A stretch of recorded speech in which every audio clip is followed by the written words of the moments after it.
alegria e satisfação que cumprimentamos os nossos amigos e irmãos do portal Escola Dominical com a gloriosa paz de nosso Senhor e Salvador Jesus Cristo. Estamos dando início a mais uma pré-aula, esta ferramenta que o portal Escola Dominical disponibiliza no início da semana, para que os irmãos possam melhor preparar a sua aula da Escola Bíblica Dominical. Assistam a esta pré-aula, leiam a revista das lições bíblicas, leiam também o texto de apoio que acompanha esta pré-aula, e está lá postada no portal da Escola Dominical. Veja que a nossa proposta aqui não é repetir a revista. O irmão já tem a revista, tem até o livro de apoio. A nossa proposta é dar subsídios complementares à lição da Escola Bíblica Dominical. E o que nós falamos aqui está no nosso texto de apoio, publicado no portal da Escola Dominical.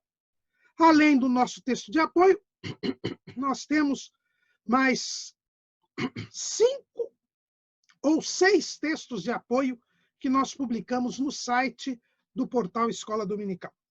Além desses textos de apoio, nós também temos o acesso que os irmãos podem ter à sala dos professores, onde os irmãos podem elucidar as suas dúvidas.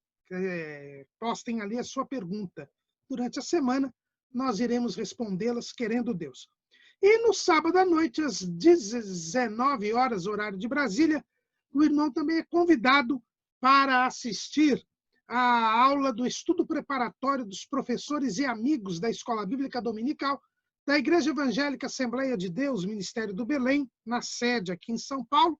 Se não estiver aqui em São Paulo, o irmão é nosso convidado. A reunião é aberta a todos que amam o estudo da Palavra de Deus. E, além desta pré-aula, nós também disponibilizamos áudios e vídeos aqui em nosso canal do YouTube das leituras diárias, aquelas leituras que estão sendo sugeridas para meditação e aprendizado da Palavra de Deus. Neste primeiro trimestre de 2021, nós estamos estudando o tema O Verdadeiro Pentecostalismo, a atualidade da doutrina bíblica sobre a atuação do Espírito Santo. Nós estamos estudando sobre a atuação do Espírito Santo conforme as Escrituras Sagradas.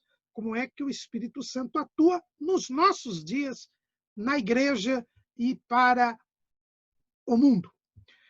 E o nosso comentarista é o pastor Ezequias Soares da Silva, que é o pastor presidente das Assembleias de Deus em Jundiaí, aqui no estado de São Paulo, e que também foi o presidente da comissão que elaborou a declaração de fé das Assembleias de Deus.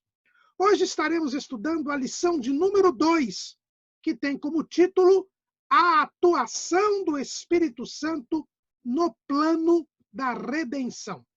Então, nós vamos ver como é que o Espírito Santo atua no plano da redenção, ou seja, no plano da salvação da humanidade. Completando assim este primeiro bloco que nos fala sobre a identidade e a atuação do Espírito Santo. A atuação do Espírito Santo no plano da redenção. Atuar é agir. Como é que o Espírito Santo age no plano da redenção? E, primeiramente, nós devemos saber o que é o plano da redenção. Plano é um ato de planejar. A Bíblia nos fala que Deus planejou a redenção. O que é a redenção? A palavra redenção quer dizer resgate, livramento.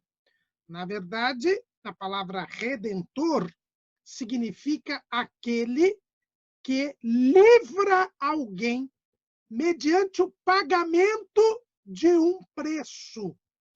A palavra redenção também pode ser considerada como remissão. E o que é uma remissão? Uma redenção. É o pagamento de um preço que resgata, que livra alguém ou alguma coisa. Lá no tempo em que havia escravidão, quando um escravo era redimido, alguém pagava o preço do escravo e lhe dava a liberdade. Então, alguém vinha, pagava o preço do escravo, e aquela pessoa, ao invés de se servir dos trabalhos do escravo, já que agora comprou o escravo e ele agora era o dono do escravo, ele dava a carta de alforria, ele dava o livramento, a libertação do escravo. Então, havia o pagamento do preço e a libertação do escravo. Isso que é a redenção. Hoje em dia, isto ainda acontece. Nós não temos escravidão, é verdade, mas ainda acontece na legislação. Vamos supor, alguém está sendo executado numa dívida, não teve dinheiro para pagar a dívida, e quando a gente não tem dinheiro para pagar a dívida, o devedor, se vendem bens do patrimônio do devedor para satisfazer a dívida. E a lei permite que alguém venha e pague a dívida e assim livra o bem, livra o patrimônio do devedor. É o que nós chamamos de remissão da dívida. Então, alguém paga o preço, assume o prejuízo, a dívida e livra o patrimônio do devedor. Isso é uma remissão, é uma redenção. Houve um plano de Deus para redimir o homem. O apóstolo Paulo, ele diz que este plano ele foi elaborado antes mesmo que existisse o mundo. Lá em Efésios, no capítulo 1, no versículo 4, Paulo diz assim, eu vou ler desde o versículo 3. Bendito Deus e Pai de nosso Senhor Jesus Cristo, o qual nos abençoou com todas as bênçãos espirituais nos lugares celestiais em Cristo, como também nos elegeu nele antes da fundação do mundo, para que fôssemos santos e irrepreensíveis diante dele em amor. E nos predestinou para filhos de adoção por Jesus Cristo, para si mesmo, segundo o beneplácito de sua vontade, para louvor e glória da sua graça, pela qual nos fez agradáveis a si no amado, em quem temos a redenção pelo seu sangue, a remissão das ofensas, segundo as riquezas da sua graça.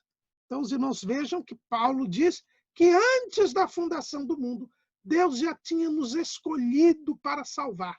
Não escolhido individualmente uma pessoa, mas escolhido o homem, escolhido a humanidade para ela ser salva do pecado. Antes mesmo da fundação do mundo. Pedro, ele fala disso também. Ele vai lá em 1 de Pedro, capítulo 1, versículo 18.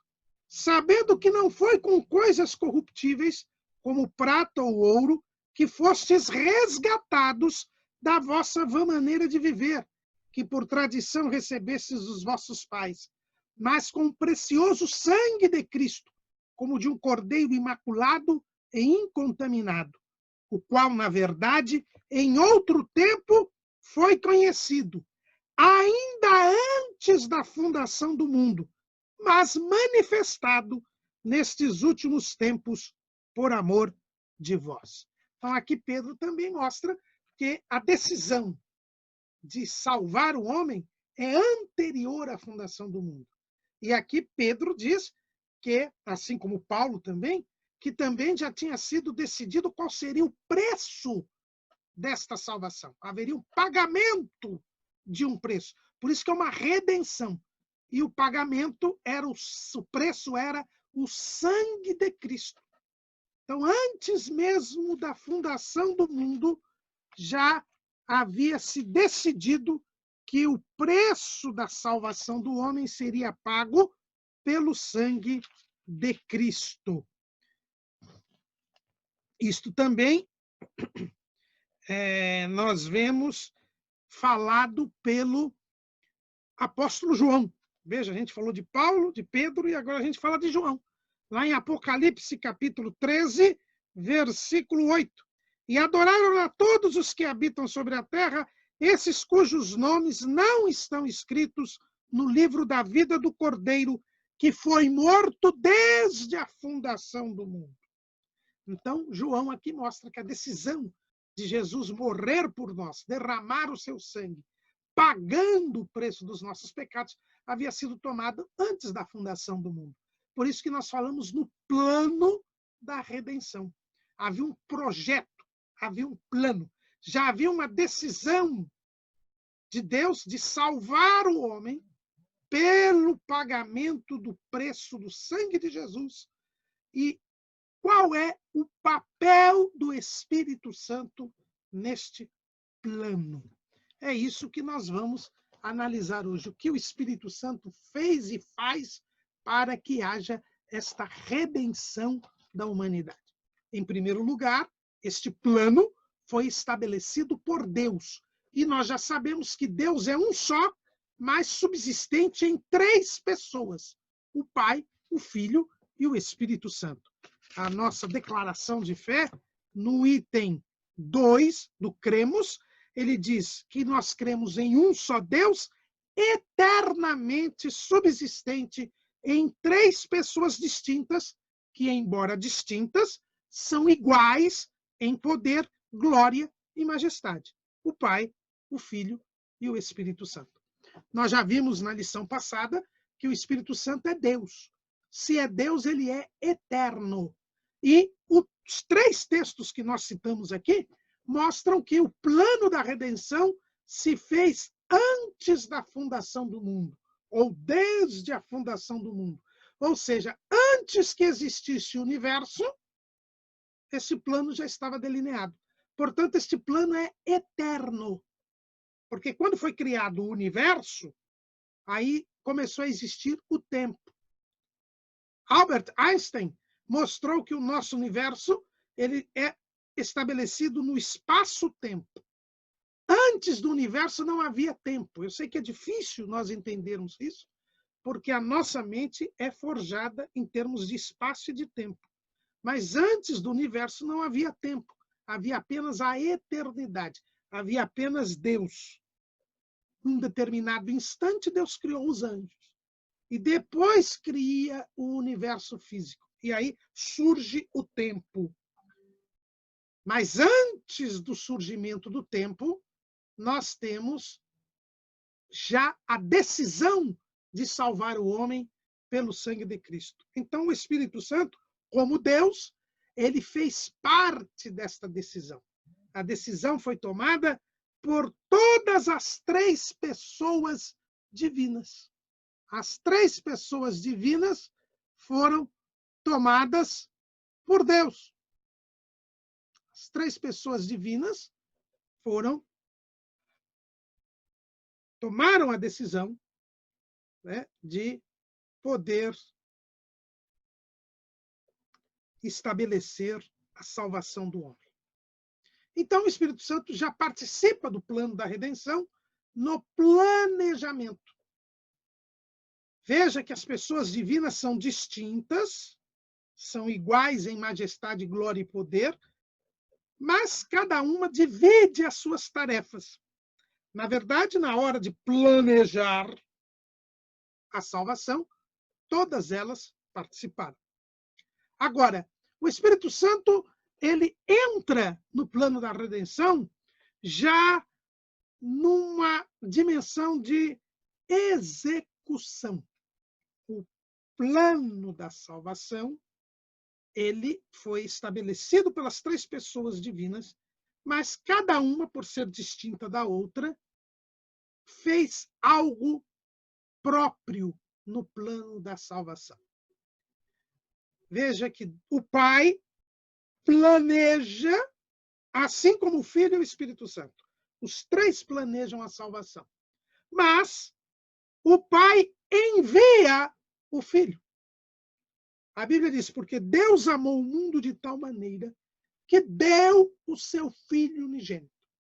O Pai envia o Filho. Só o Pai poderia enviar o Filho. Só ele que envia o Filho.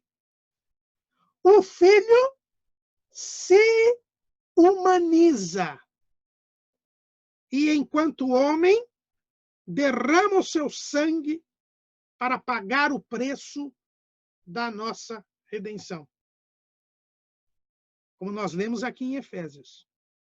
Então, o Filho se faz carne e morre por nós. Só o Filho faz. É a participação do Filho. E o Verbo se fez carne e habitou entre nós. Só o Filho se humanizou e morreu por nós. Pagou o preço dos nossos pecados. O Pai envia, o Filho se humaniza e paga o preço derramando o seu sangue. E o Espírito Santo? Ora, o Espírito Santo, ele gera Jesus no ventre de Maria. Jesus é gerado, Jesus homem é gerado pelo Espírito Santo. O Espírito Santo reveste Jesus de poder para exercer o seu ministério e mostrar que é o Messias para Israel. E Jesus, quando morre, Jesus homem é ressuscitado pelo Espírito Santo. Então, o Espírito Santo, ele participa como executor. Veja que o Pai envia, o Filho se entrega, se humaniza e se entrega por nós.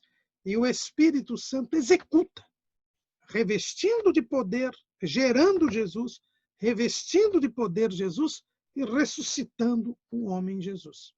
O Espírito Santo ele sempre aparece no plano da redenção como o executor, o protetor daquilo que foi deliberado, daquilo que foi planejado.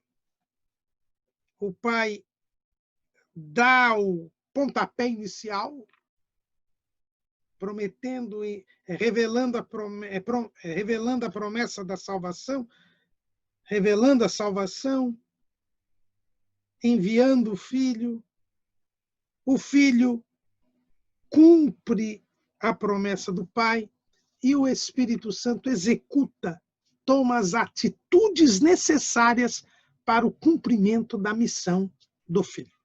Então, essa é mais ou menos a distribuição de tarefas das pessoas divinas.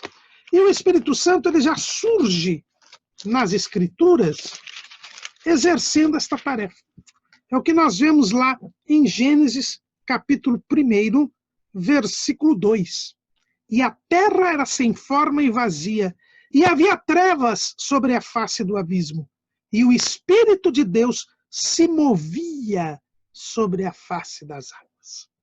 O Espírito Santo surge aqui no início da revelação das Escrituras, no sentido dos fatos, né? Porque nós vimos até no trimestre passado que o primeiro livro a ser escrito foi Jó, mas Gênesis é o texto que nos fala do início de todas as coisas, a revelação de Deus sobre o princípio, e o texto nos diz que quando a terra ainda era sem forma e vazia, o Espírito Santo ele se movia. Uma outra tradução diz que ele pairava, ele pousava, ele estava como que com as suas asas sobre a terra, sobre a face das águas, como se fosse uma ave que estivesse com suas asas protegendo os seus filhotes, ou chocando os ovos. Aliás, o verbo aqui se movia ou pairava, no original quer dizer chocava. Isso mostra o quê? Isso mostra que o Espírito Santo, ele protege, ele mantém sob proteção, mantém sob as suas asas aquilo que deve ser preservado, aquilo que deve ser guardado, para que se faça a vontade de Deus. Ele está como que administrando aquilo que foi separado por Deus, preparado por Deus para ser feito, para ser executado. É esse o significado, esse é o papel que o Espírito Santo faz. Na nossa capa, nós vemos a pomba, a capa da revista, né? Você vê a pomba como que voando sobre a Bíblia, preservando a palavra, preservando a vontade de Deus. Esse é o papel que o Espírito Santo efetua. Ele vem proteger, garantir, e sempre dentro de uma dinâmica, dentro de um movimento, aquilo que foi estabelecido, determinado, ordenado por Deus. Por Deus, inclusive ele, porque ele é Deus. Mas a tarefa dele é esta, é de estar sempre protegendo, preservando, zelando pelo que deve ser feito, deve ser executado. Nós vemos o Espírito Santo pairando sobre a face das águas, mas depois nós vamos ver que com o pecado, o Espírito Santo começa a atuar na consciência do homem. O homem pecou, foi separado da comunhão com Deus, mas Deus continuou a falar com o homem através da consciência. Nós vemos que Deus falou, por exemplo, com Caim. Falou com Caim quando o seu sacrifício foi rejeitado. E qual a pessoa divina que falou com Caim? É o Espírito Santo. E como é que nós sabemos que é o Espírito Santo? Porque nos dias antediluvianos, Deus falava com o homem através da consciência. E a Bíblia diz que era o Espírito Santo quem falava com o homem. Olha lá em Gênesis capítulo 6, versículo 3. Então disse o Senhor, não contenderá o meu espírito para sempre com o homem, porque ele também é carne, porém os seus dias serão 120 anos. Então, o que a gente percebe aqui é que o Espírito Santo é quem dialogava com o homem e contendia com o homem, querendo convencê-lo, querendo trazê-lo a fazer a vontade de Deus. Porque o trabalho do Espírito Santo é nos guiar em toda a verdade. Porque o trabalho do Espírito Santo é nos fazer lembrar os ditos de Deus. É nos fazer lembrar a vontade de Deus. E o Espírito Santo contendia com o homem, porque o homem, antes do dilúvio, o homem antediluviano, resistia à voz de Deus. Não queria ouvir a voz de Deus. Estava com a sua dureza de cerviz, com o seu coração endurecido, entrando cada vez mais no pecado, a ponto de Deus ter que destruir toda aquela geração. Então, a primeira forma de Deus falar com o homem foi através do Espírito Santo na consciência do homem. O Espírito Santo passou a atuar na consciência do homem. E ele atua assim até hoje. Até hoje, ele fala com o homem, procurando conduzir o homem a uma tomada de posição para que ele sirva a Deus. É por isso que o escritor aos Hebreus, ele fala a este respeito, lá em Hebreus, capítulo 3, versículo 7. Portanto, como diz o Espírito Santo, se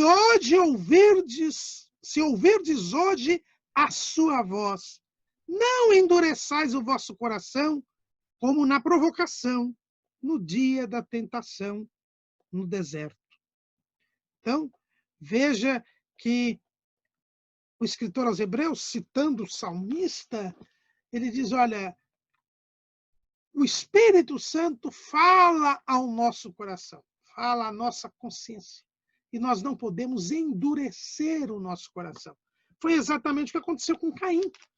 Caim não ouviu a voz de Deus. Não ouviu a voz do Espírito Santo que com ele falou. Saiu da presença de Deus. Resistiu à voz de Deus. E por isso a Bíblia diz que ele é do maligno. Nós devemos ver que a primeira forma de atuação do homem, do Espírito Santo, no plano da redenção, foi falar ao homem a sua consciência, para ver se na sua consciência o homem se convencia do seu pecado e se arrependia dos seus pecados. Mas não foi apenas por meio da consciência que o Espírito Santo falou ao homem. Ele também vai começar a falar ao homem através de profetas. Que são os profetas? São porta-vozes, são mensageiros do Deus. O Espírito Santo fala ao profeta e o profeta fala com o povo. E ainda no período antediluviano, nós vamos ter profetas. Enoque, a Bíblia diz que ele profetizou sobre o juízo de Deus. E a Bíblia fala que Enoque era profeta. É o que você vê lá em Judas, versículo 14. Judas, versículo 14. O texto diz assim: e destes profetizou também Enoque, o sétimo depois de Adão, dizendo: eis que é vindo o Senhor com milhares de seus santos, para fazer juízo contra todos e condenar dentre eles todos os ímpios, por todas as suas obras de impiedade que impiamente cometeram e por todas as duras palavras que ímpios pecadores disseram contra ele. Veja que Enoque profetizou, Enoque foi profeta. A Bíblia diz que Enoque andou com Deus e teve uma intimidade tão grande com Deus que Deus para si o tomou, o preservou da morte. Ele não morreu porque ele andou com Deus, porque ele teve um testemunho que agradou a Deus. E por ter um testemunho que agradou a Deus, isso está lá em Hebreus 11:5, ele foi arrebatado e ele foi usado por Deus para trazer uma mensagem de alerta para o povo. Ele anunciou o juízo de Deus. E, inclusive, teve um filho, e ele pôs o nome do filho de Metuselá, que quer dizer, quando esse morrer, isso virá. Ou seja, ele já disse que o juízo de Deus viria quando morresse Metuselá. É por isso que Metuselá foi o homem que mais tempo viveu sobre a terra, para mostrar a misericórdia de Deus. E quando Metuselá morreu, o dilúvio aconteceu. No mesmo ano em que Metuselá morreu, o dilúvio aconteceu. Então Deus usa profetas. O Espírito Santo traz mensagem ao profeta para que o profeta traga a mensagem ao povo. Essa é a segunda maneira do Espírito Santo atuar, por meio dos profetas. Além de Enoque, nós temos ainda no período antediluviano, que é o período conhecido como dispensação da consciência, justamente porque Deus fala ao homem através da sua consciência, em primeiro lugar, e é o Espírito Santo quem dialoga com o homem. Nós temos Noé. Noé, o texto sagrado diz que ele foi o pregoeiro da justiça. Lá na primeira carta do apóstolo Pedro,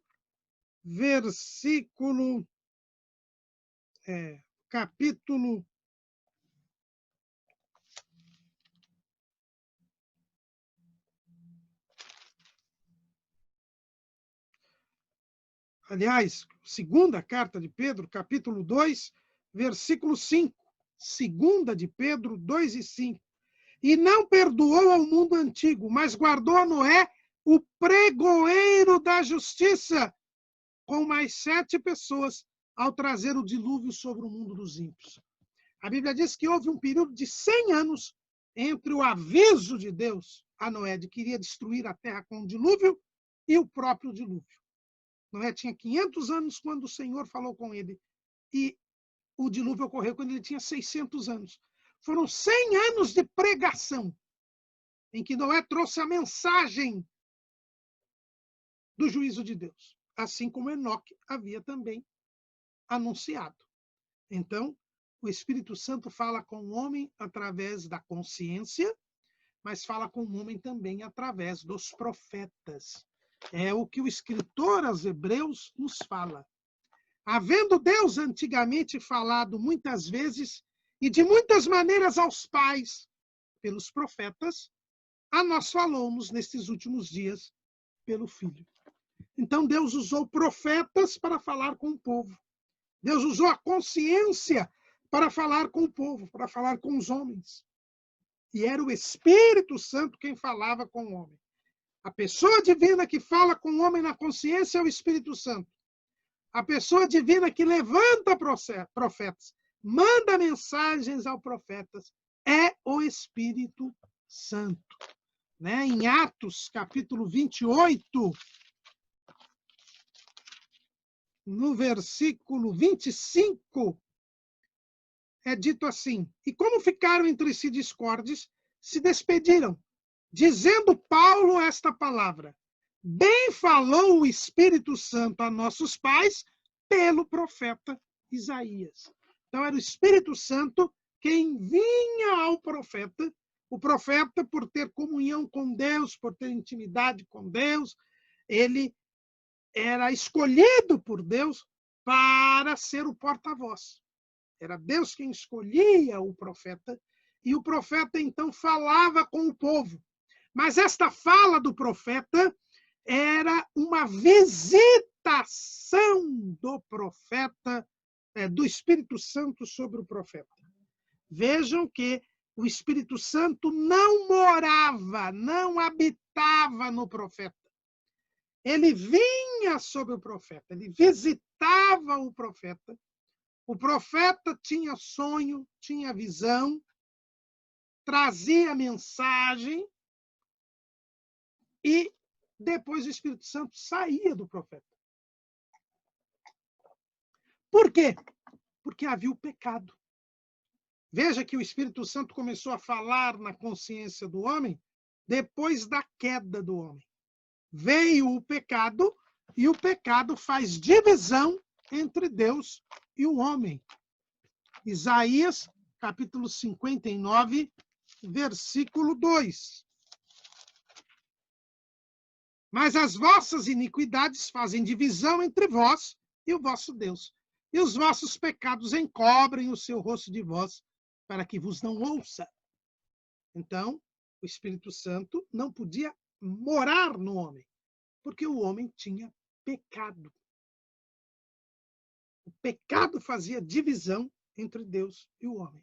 Então, o Espírito Santo vinha visitar o profeta. E, ao visitar o profeta, dava um sonho, dava uma visão, ou dava uma palavra ao profeta, e o profeta deveria falá-la. Era assim que Deus atuava, que o Espírito Santo atuava, através dos profetas, havendo Deus antigamente falado aos pais pelos profetas. Então, a partir de Enoque, nós temos Enoque, Noé, depois nós temos os patriarcas, Abraão, Isaque, Jacó, Moisés, que era profeta. Esses homens são profetas, porque são mensageiros de Deus, são mensageiros do Senhor. E trouxeram mensagens a Deus, trouxeram mensagens ao Senhor, do Senhor para a humanidade, porque o Espírito Santo os visitava. Mas o Espírito Santo não morava neles. Não podia morar, porque havia o pecado. É interessante, nós vemos que o Espírito Santo, ele tanto não morava, ele só visitava, e a gente tem um exemplo que bem esclarece isso, que é a vida do profeta Ezequiel. Ezequiel era um sacerdote que foi levado no primeiro grupo de cativos judeus para a Babilônia. Então, Ezequiel foi aquele mesmo grupo que foi levado, Daniel e seus amigos, Ezequiel também foi levado. E quando Ezequiel estava no cativeiro, Deus o escolhe para ser profeta. E Deus toma uma deliberação. Deus emudece Ezequiel. Então, Ezequiel ficou mudo. Ezequiel só falava quando o Espírito Santo vinha sobre ele e ele tinha uma mensagem de Deus. Então, aqui nós vemos na vida de Ezequiel bem como era a forma do Espírito Santo atuar neste período. O período em que havia pecado no mundo, em que o pecado fazia divisão entre Deus e os homens. O pecado, o profeta Ezequiel falava quando o Espírito Santo vinha sobre ele. Ele trazia a mensagem de Deus. E imediatamente, depois da mensagem de Deus, ele ficava mudo de novo. Ele só falava quando o Espírito Santo vinha sobre ele. Isso é uma prova de que o Espírito Santo ele atuava visitando o homem.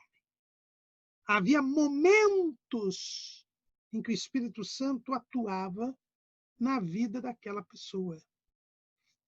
E aí ela tinha um sonho, ela tinha uma visão, ou ela tinha uma mensagem para dar a Deus. Quando eu falo em sonho e visão, eu não estou inventando, não. É o que está em Números 12. Era assim que Deus dizia que o profeta atuava. Números capítulo 12, versículo 6. E disse, ouvi agora as minhas palavras. Se entre vós houver profeta, eu, o Senhor, em visão a ele me farei conhecer, ou em sonhos falarei com ele. Não é assim com meu servo Moisés, que é fiel em toda a minha casa. Boca a boca falo com ele, e de vista e não por figuras, pois ele vê a semelhança do Senhor, porque, pois, não tivesses temor de falar contra o meu servo, contra Moisés? Então, com exceção de Moisés, que Deus não falava por visões ou sonhos, mas falava diretamente, todos os demais profetas, o Espírito Santo vinha, se revelava a ele em visão, sonho ou lhe dava uma mensagem. E então, ele transmitia aquela visão, sonho ou mensagem. Mas o Espírito Santo não morava no profeta, porque o profeta tinha pecado, por causa da natureza pecaminosa de todos os homens. Então Deus passou a atuar com o Espírito Santo, falava com o homem pela consciência ou pelos profetas. E assim ficou até a vinda de Jesus. É o que o próprio Deus fala a Moisés. O próprio Deus fala a Moisés, lá em Deuteronômio capítulo 18, Deus diz a Moisés, o Senhor, versículo 15, o Senhor teu Deus te despertará um profeta do meio de ti, de teus irmãos, como eu. A ele ouvireis. A ele ouvireis. A ele ouvireis. Conforme tudo que pediste ao Senhor teu Deus em Horebe, no dia da congregação, dizendo, não ouvirei mais a voz do Senhor meu Deus, nem mais verei este grande fogo, para que não morra. Veja que Deus fala com Moisés, aquele profeta que Deus falava diretamente, dizendo que haveria um outro profeta que falaria diretamente com o povo. E só este profeta é que faria com que o povo, que teria que ser ouvido pelo povo. Então Deus diz, olha, eu vou continuar falando por profetas até vir um outro profeta igual a Moisés. Esse outro profeta igual a Moisés é Jesus. É Jesus, porque Jesus é o próprio Deus feito homem. Então, enquanto não viesse esse outro profeta, Deus iria continuar falando com profetas que eram visitados pelo Espírito Santo. Existe na Bíblia uma figura uma tipologia, uma alegoria, que é uma alegoria muito elucidativa, muito didática, que nós podemos aqui observar. É a alegoria da pomba da Arca de Noé. A Bíblia nos fala que quando Noé terminou o dilúvio, a arca atracou ali no Monte Ararat, porque a chuva parou e a arca acabou ali como que sendo parada, né? Como que terminando sua viagem ali no Monte Ararat. Moisés soltou um corvo. O corvo ficou saindo, indo e voltando. Depois, Noé soltou uma pomba. E ele soltou a pomba 3 vezes. A primeira vez que ele soltou a pomba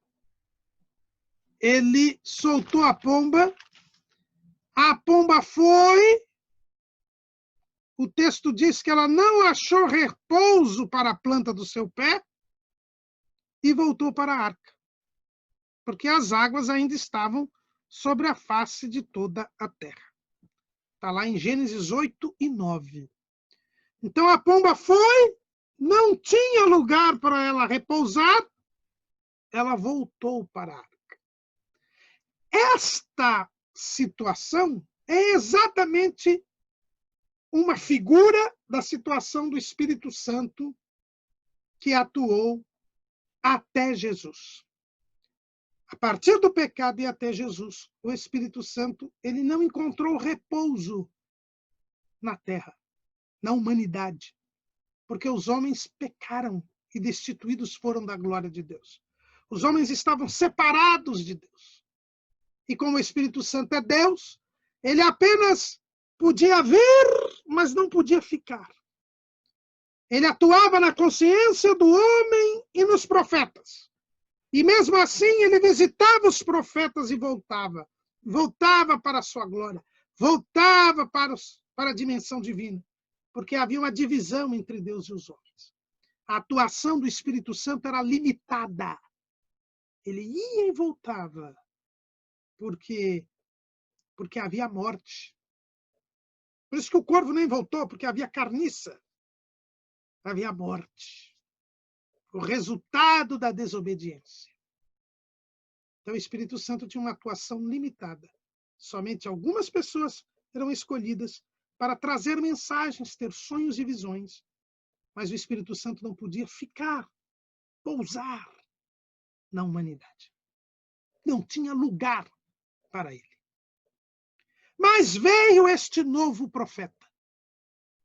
Este profeta como Moisés. Um profeta que falava diretamente com Deus e que fazia sinais, prodígios e maravilhas. Este profeta é Jesus. Jesus não tinha pecado. Jesus era Deus feito homem, sem pecado. E poderia ser plenamente usado pelo Espírito Santo. E isso estava profetizado. Não só aqui em Deuteronômio capítulo 18, mas também nós vemos isso em Isaías capítulo 11. Isaías capítulo 11, versículo 1. Porque brotará um rebento do tronco de Jessé, e das suas raízes um renovo frutificará. E repousará sobre ele o Espírito do Senhor, e o Espírito de sabedoria, e o Espírito de inteligência, e o Espírito de conselho e de fortaleza, e o Espírito de conhecimento e de temor do Senhor. E deleitar-se-á no temor do Senhor, e não julgará segundo a vista dos seus olhos, nem repreenderá segundo o ouvido dos seus ouvidos. Da raiz de Jessé, do tronco de Jessé, da raiz de Jessé, haveria de surgir o profeta em que o Espírito Santo teria lugar para pousar, porque nele não haveria pecado. Jesus, ele inicia o seu ministério com o Espírito Santo descendo sobre ele na forma de uma pomba, para indicar que ele era o Cristo, o ungido, o Messias, o profeta, como Moisés, maior que Moisés, porque não tinha pecado. É isto que João Batista, o último dos profetas da lei, ele nos diz, lá em João, no Evangelho segundo escreveu João, capítulo 1, versículo 32. E João testificou dizendo: eu vi o Espírito descer do céu como uma pomba e repousar sobre ele. E eu não o conhecia, mas aquele que me mandou a batizar com água, esse me disse: sobre aquele que vires descer o Espírito e sobre ele repousar, esse é o que batiza com o Espírito Santo.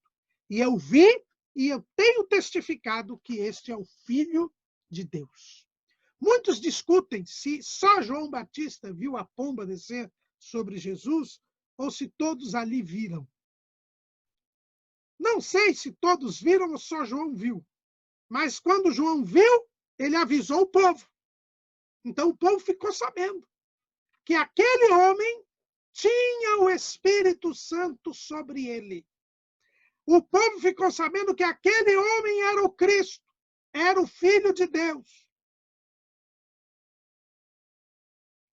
Em Jesus, o Espírito Santo pousou, achou lugar. E de forma plena. Veja que aqui em Isaías 11 se fala dos 7 Espíritos de Deus. É uma expressão que é usada lá no livro do Apocalipse. Existem 7 Espíritos Santos? Não.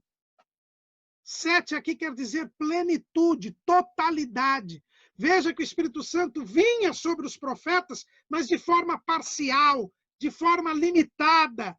Vinha e saía, ia e voltava, como a pomba lá da Arca de Noé na primeira vez. Mas agora não, o Espírito Santo pousou sobre Jesus. Ali havia lugar, porque Jesus não tinha pecado. E aí o Espírito Santo atuou plenamente em Jesus, em toda a sua plenitude. E Jesus, cheio do Espírito Santo, realizou o seu ministério. É o que nós vemos ali em Lucas, capítulo 4, versículo 1. E Jesus, cheio do Espírito Santo, voltou do Jordão e foi levado pelo Espírito ao deserto. Então, assim que ele foi batizado, ele foi cheio do Espírito Santo. Ele tinha plenitude do Espírito Santo.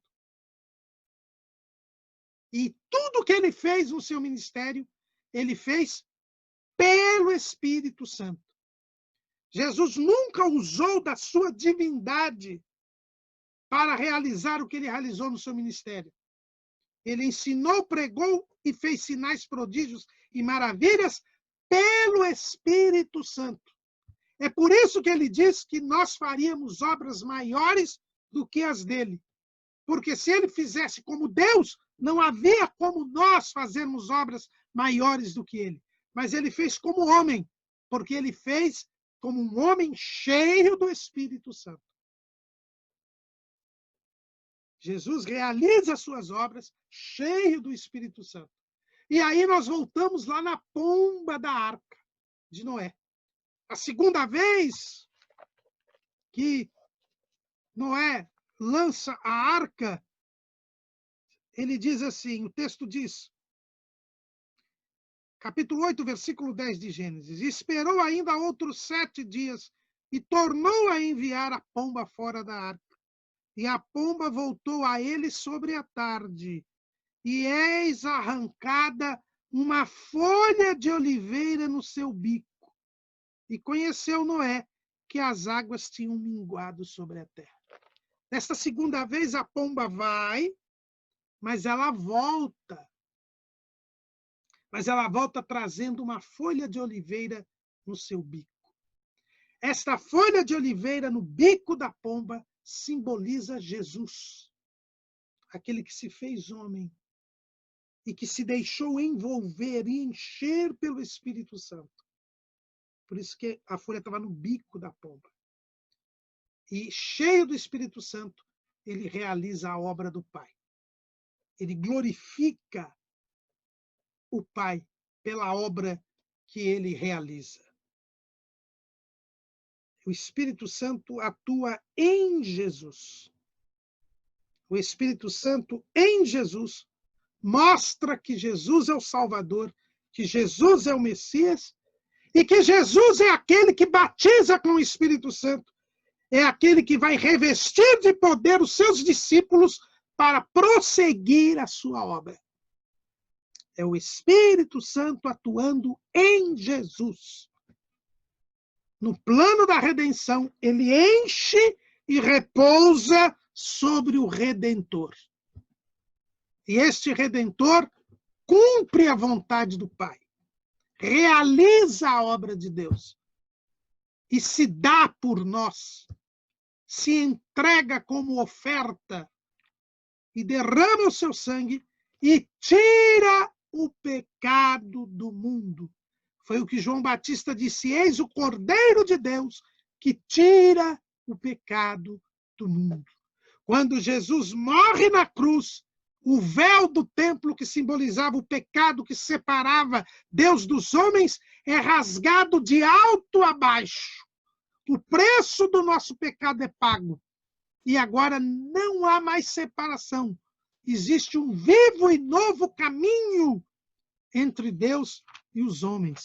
É o que diz o escritor aos Hebreus, no capítulo 10,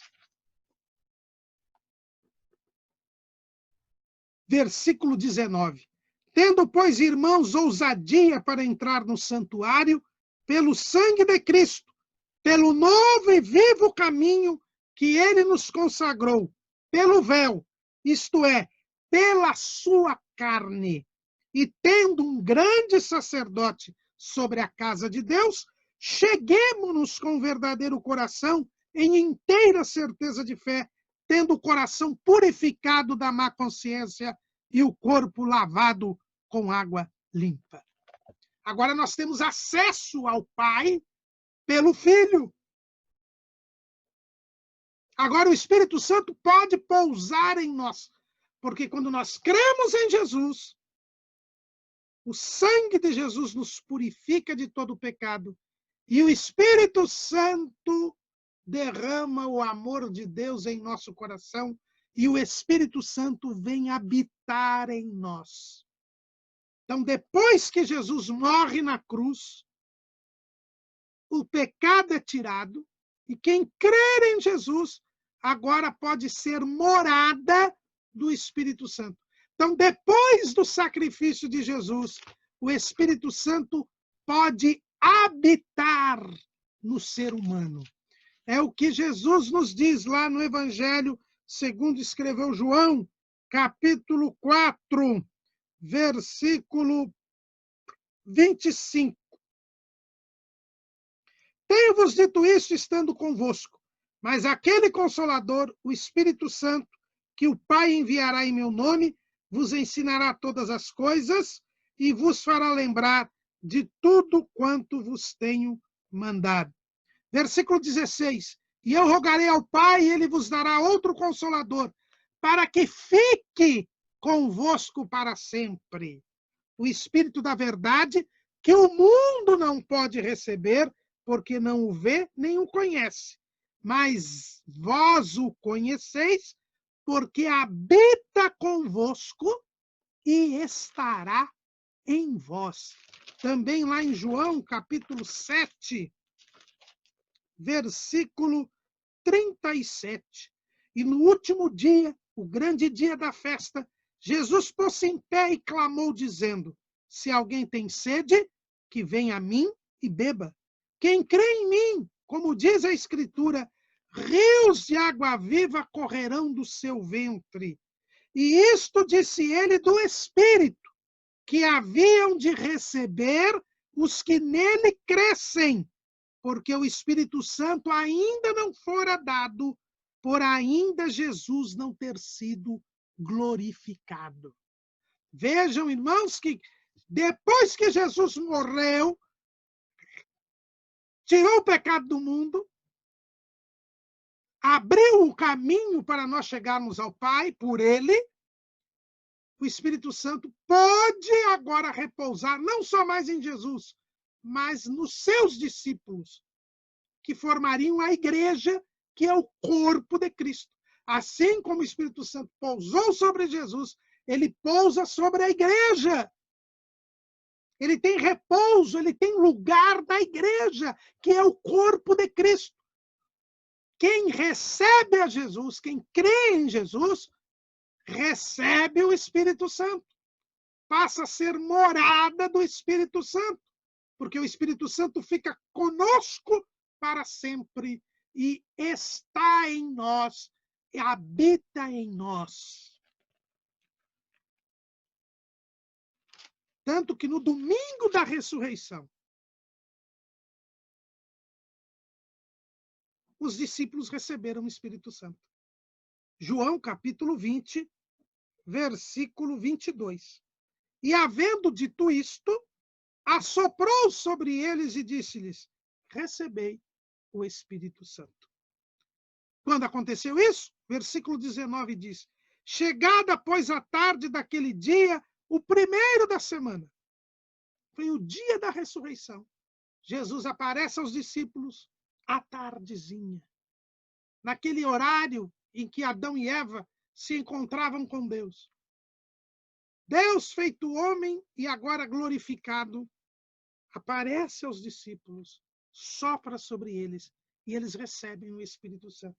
O Espírito Santo passa a morar neles, a habitar neles, porque eles são a igreja, são o corpo de Cristo. E a partir de então, o Espírito Santo está habitando na igreja. Ele não visita mais, ele mora em cada crente, em cada coração, em cada salvo. É verdade que eles também seriam revestidos de poder. Isso nós vamos ver na próxima lição. Mas o Espírito Santo agora tem um lugar. Esse lugar é a igreja, que é o corpo de Cristo. Agora o Espírito Santo é derramado. Rios de água viva correm do interior de cada crente. O Espírito Santo está em cada crente. E o Espírito Santo age através da igreja. Não é mais uma visita em alguém, mas é uma habitação em um povo. Um povo que foi remido, lavado pelo sangue de Cristo. O Espírito Santo agora, vindo para a igreja, revestindo de poder a igreja no dia de Pentecostes, ele passa a usar a igreja e a convencer o mundo do pecado, da justiça e do juízo. Olha o que disse Jesus, João capítulo 16, versículo 7. Todavia, digo-vos a verdade, que vos convém que eu vá, porque se eu não for, o Consolador não virá a vós. Mas se eu for, enviar-vos-ei. E quando ele vier, convencerá o mundo do pecado e da justiça e do juízo. Agora o Espírito Santo atua livremente, sem limitação, através da igreja, que é formada de pessoas de toda a raça, língua, tribo e nação. Em todos os 4 cantos do planeta, o Espírito Santo vai convencendo o mundo do pecado, da justiça e do juízo, e vai resistindo ao maligno, porque a Bíblia diz: sujeitai-vos a Deus, resisti ao diabo, e ele fugirá de vós. A igreja, o povo de Deus, o corpo de Cristo, ele resiste contra o mal. E por isso o mal não triunfa de vez. E por isso o mal não domina totalmente. É o que a gente vê aqui em 2 aos Tessalonicenses, capítulo 4, 2, versículo 7. Porque já o mistério da injustiça opera.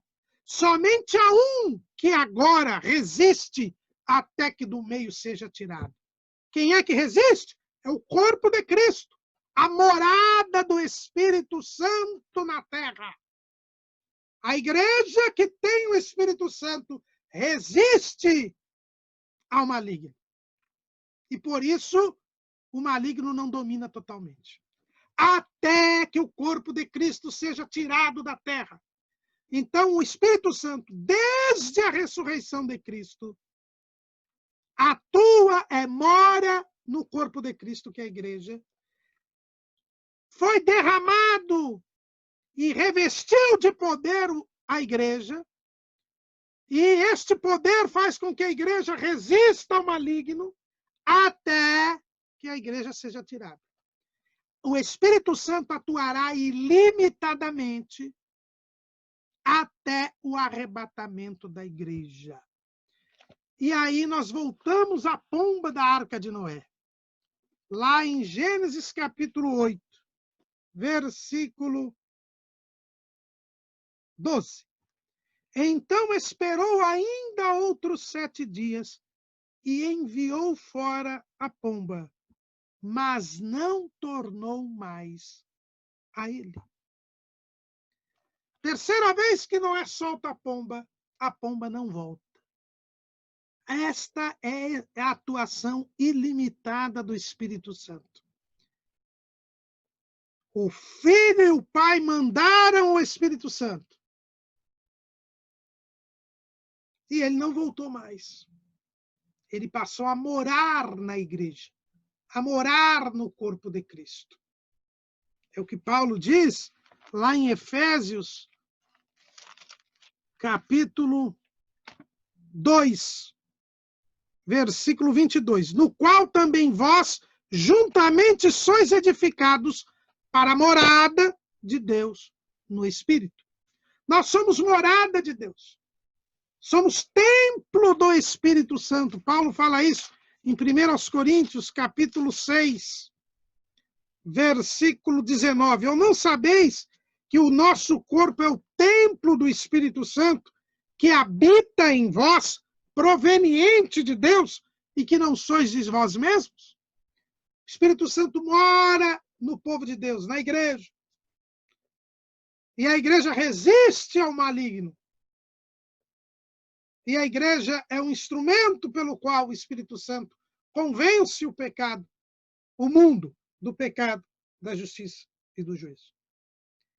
E isto é a pomba que não voltou. O Espírito Santo não voltou, ele ficou. Ele foi enviado pelo Pai e pelo Filho no dia de Pentecostes. E ele voltou, e ele ficou na igreja. Mas isto vai acabar no dia do arrebatamento da igreja. Veja que o Espírito Santo anela pela volta de Cristo. Apocalipse 22 e 17. E o Espírito e a esposa dizem, vem. E quem ouve, diga, vem. E quem tem sede, venha. E quem quiser, tome de graça da água da vida. O Espírito Santo anela entregar a igreja para Jesus. Assim como o criado de Abraão, Eliezer, foi até Padã Arã, e lá ela pegou a noiva, Rebeca, e trouxe para Isaque, que orando a aguardava na sua terra. Assim também o Espírito Santo tirará deste mundo a igreja e levará a Jesus na terra de Jesus, que é o céu, onde Jesus está neste momento orando por nós. Aí o Espírito Santo muda a forma de agir. Quando ele entregar a igreja a Jesus, aí ele volta a atuar aqui na terra como antes de ter igreja. Como é que o Espírito Santo atuava antes de ter igreja, irmão Caramuru? Nós já vimos, através da consciência e dos profetas. E vai ser deste jeito que o Espírito Santo atuará. Ele atuará depois do arrebatamento da igreja, na grande tribulação, através dos 144 mil judeus que serão escolhidos por Deus. Eles receberão a visitação do Espírito Santo e pregarão a palavra de Deus. É o que está escrito ali em Apocalipse, capítulo 7, versículo 4. Versículo 5. Versículo 3, desculpe. Dizendo: não danifiqueis a terra, nem o mar, nem as árvores, até que hajamos assinalado na testa os servos do nosso Deus. E ouvi o número dos assinalados, e eram 144 mil assinalados de todas as tribos dos filhos de Israel. Deus irá levantar 144 mil judeus, israelitas. Ele assinalará. Ele permitirá que o Espírito Santo os visite. E eles é que pregarão o evangelho do reino durante a grande tribulação. Além destas 144 mil pessoas, nós teremos as duas testemunhas, 2 profetas que Deus vai levantar, que farão também sinais, prodígios e maravilhas, assim como Moisés e Elias fizeram em seu tempo, mas que não são Moisés e Elias, são profetas que surgirão naquela época e que também serão visitados pelo Espírito Santo. Diz o texto, capítulo 11 de Apocalipse: e darei poder às minhas 2 testemunhas, e profetizarão por 1260 dias, vestidas de pano de saco. Estas são as 2 oliveiras e os 2 castiçais que estão diante do Deus da terra. Então, o Espírito Santo volta a atuar limitadamente, através dos 144 mil pregadores e através dos 2 profetas. Assim, o Espírito Santo atuará na grande tribulação. Depois, quando terminar a grande tribulação, haverá a conversão de Israel. Israel finalmente receberá Jesus como Messias. Israel será salvo. E aí o Espírito Santo será derramado sobre Israel. É o que nós lemos lá em Zacarias. Zacarias, capítulo 12, versículo 10. E sobre a casa de Davi, sobre os habitantes de Jerusalém, derramarei o espírito de graça e de súplicas, e olharão para mim a quem traspassaram, e o prantearão como quem pranteia por um unigênito, e chorarão amargamente por ele, como se chora amargamente pelo primogênito. Espírito Santo será derramado sobre Israel, porque Israel crerá em Jesus. E quem crê em Jesus recebe o Espírito Santo. E aí o Espírito Santo habitará em Israel. E durante o milênio, o Espírito Santo, através de Israel, levará a humanidade a adorar a Deus. As nações virão até Israel para adorar a Deus. É o que está escrito ali em Zacarias 14:16. E acontecerá que todos os que restarem de todas as nações que vieram contra Jerusalém subirão de ano em ano para adorarem o Rei, o Senhor dos Exércitos, e para celebrarem a festa das cabanas. O povo adorará a Deus através de Israel. Israel será o povo santo e a nação sacerdotal. O Espírito Santo pousará sobre Israel. E através de Israel, todas as nações servirão a Deus.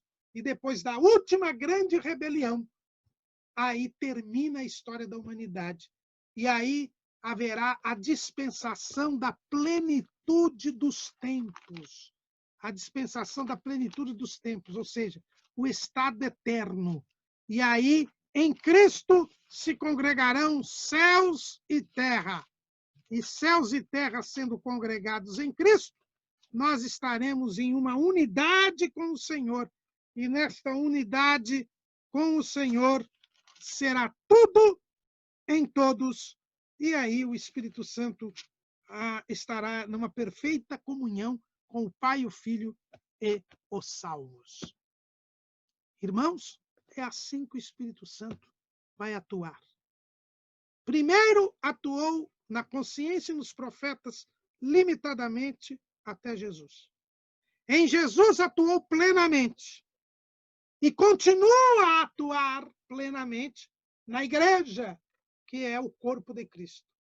Quando vier o arrebatamento da igreja, ele volta a atuar limitadamente nos 144.000 e nos 2 profetas.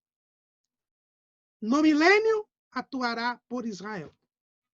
E quando todas as coisas estiverem congregadas em Cristo, nós estaremos para sempre com o Senhor. É assim a atuação do Espírito Santo no plano da redenção. Amém?